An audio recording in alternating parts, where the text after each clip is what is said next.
They say America is built on dreams. But what happens when your dream becomes too powerful, too visible, too free? It gets erased. In the ashes of slavery, a generation of Black Americans began to build what the government refused to give them: autonomy, with no land grants, no reparations, no government safety net, just courage and vision. Freedmen pooled money, bartered skills, and bought land, brick by brick, field by field. They didn't wait for permission. They knew the truth. If America wouldn't include them, they'd build their own America, and they did. By the 1870s and 1880s, hundreds of Black towns emerged across the United States. Why towns? Because Black people knew that without control over their own systems, banks, police, schools, they'd never be safe. And so they created spaces that offered protection, pride, and prosperity. In Nicodemus, Kansas, newly freed families from Kentucky set off on foot and wagon. They arrived with nothing but hope. What they built: a functioning town with churches, a post office, a newspaper, and even opera. In Boley, Oklahoma, the town charter was signed in 1905. The town had 2 cotton gins, its own telephone company, multiple banks, schools, and an electric utility plant. White newspapers were stunned that such a town could exist without white oversight. They called it a miracle. But it wasn't a miracle. It was intentional excellence. By 1910, more than 50 Black towns existed in Oklahoma alone, more than anywhere else in the U.S. Why Oklahoma? Because before it became a state, Indian Territory offered slightly more freedom from the rigid racial codes of the South. Many Black people even received land allotments as part of tribal treaties. But statehood changed everything. When Oklahoma joined the Union in 1907, it immediately passed Jim Crow laws, including bans on interracial marriage, segregated schools, and laws that stripped voting rights.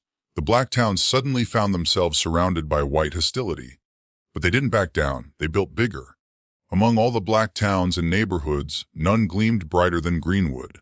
In Tulsa, built at the intersection of oil money, ambition, and defiant pride, Greenwood had over 600 businesses. There were 2 theaters, a roller skating rink, schools with grand pianos, tailors and shoemakers, doctors and dentists. It had its own bus system. It had luxury shops. It had millionaires, and all of it Black-owned. W.E.B. Du Bois visited in 1921 and described it as one of the most impressive Black communities in America. It was an island of prosperity in a sea of white supremacy, but that sea would rise.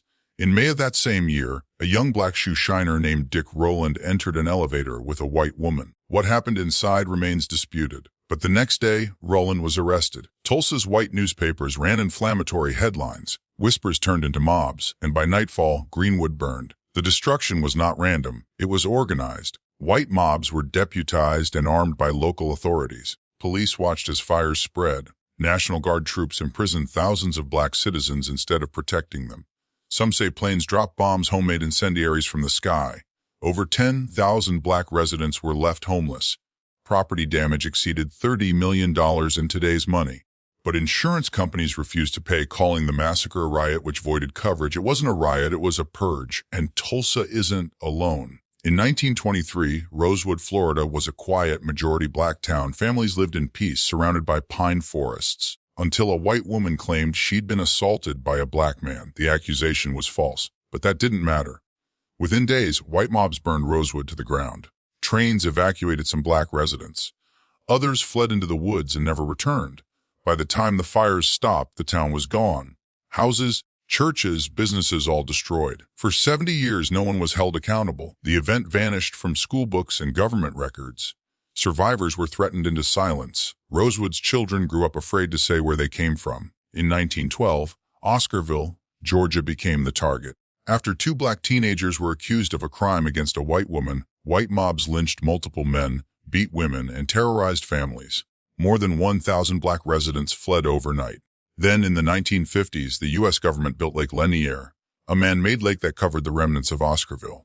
Today, it's a popular tourist site, but it has a chilling reputation. Locals speak of hauntings, of cold hands dragging swimmers down, of a lake that refuses to forget, and maybe it shouldn't. In the mid-20th century, a new enemy came for Black towns, not with fire, but with paperwork. It was called urban renewal. Highways were laid. Redevelopment plans launched. But time and again, those roads cut straight through Black neighborhoods. In Detroit, Black Bottom and Paradise Valley were flattened for freeways. No compensation, no relocation plans. In St. Paul, the Rondo community was shattered by Interstate 94. In Miami, I-95 destroyed over 40 blocks of Black-owned property. It was surgical. Planners didn't just destroy communities. They destroyed wealth, generational wealth, the ability to pass down property security and dignity. Even where Black towns didn't exist, another threat loomed: sundown towns. Across America, signs warned Black people, "Don't let the sun set on you here." Entire counties banned Black residents after dark. If you were caught, you could be arrested. Or worse. Many of these towns were in the North and Midwest, places people wrongly assumed were progressive. Illinois, Indiana, Oregon, all had sundown towns. Even today, many of them have zero Black residents and no explanation why. What was truly lost? Not just businesses, but futures. Imagine if Greenwood had survived, if the children of Rosewood had inherited land, businesses, and generational pride. Imagine if those towns had been nurtured, not burned. Today's wealth gap wouldn't be a chasm. It might not even exist. Black families were not just denied equality, they were robbed of the very tools that make equality possible. And those who did the robbing faced no consequence. But silence never lasts forever. Today, descendants are fighting to reclaim memory, to push for reparations, to tell their stories. In Tulsa, mass graves are being exhumed. In Rosewood, a few survivors received state compensation. In Oscarville, divers explore submerged ruins.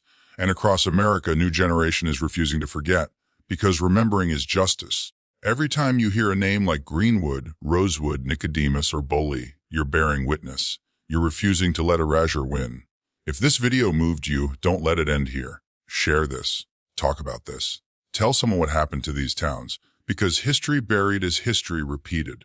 And if no one tells these stories, America will keep pretending they never happened.